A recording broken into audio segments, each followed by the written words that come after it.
warahmatullahi wabarakatuh. Dan halo semuanya, perkenalkan nama saya Tiara Ziva dengan NIM 2430128, mahasiswa dari Universitas Patriarta dengan jurusan S1 Ilmu Keperawatan. Pada hari ini saya akan menjelaskan proses masuknya obat dalam tubuh dengan mata kuliah Farmakologi Keperawatan dengan dosen pengampu yang terhormat Ibu Dr. Wahyuningsi, SKep Nurse MKes MKep.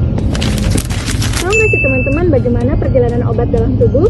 Perjalanan obat dalam tubuh meliputi 4 tahap yang dikenal dengan istilah ADME. Yang pertama, absorpsi atau penyerapan. Yang kedua, distribusi. Yang ketiga, metabolisme. Dan yang keempat adalah eliminasi. Yang pertama, absorpsi atau penyerapan. Obat yang dikonsumsi secara oral melewati mulut, lambung, dan diserap utamanya di usus halus sebelum dialirkan ke hati melalui vena porta hepatica. Faktor seperti kelarutan obat dan kecepatan pengosongan lambung mempengaruhi laju penyerapan ini.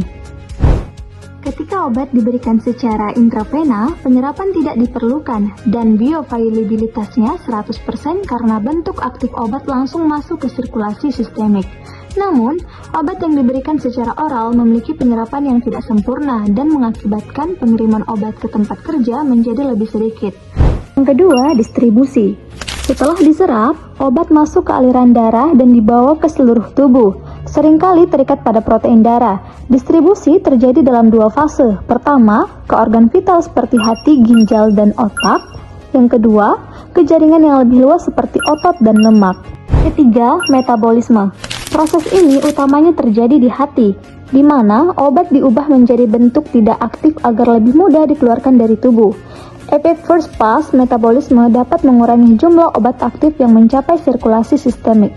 Apa sajakah faktor yang mempengaruhi metabolisme obat? Yang pertama, genetika.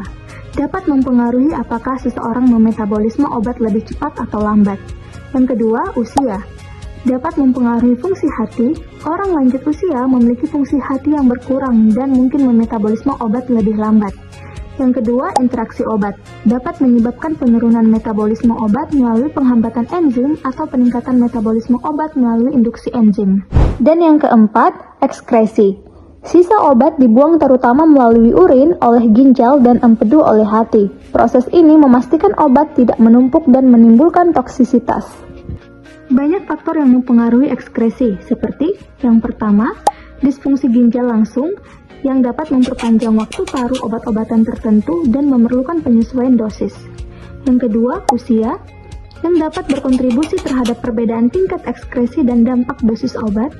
Dan yang ketiga, patologi yang mempengaruhi aliran darah ginjal, seperti gagal jantung kongestif dan penyakit hati dapat membuat ekskresi obat kurang efisien.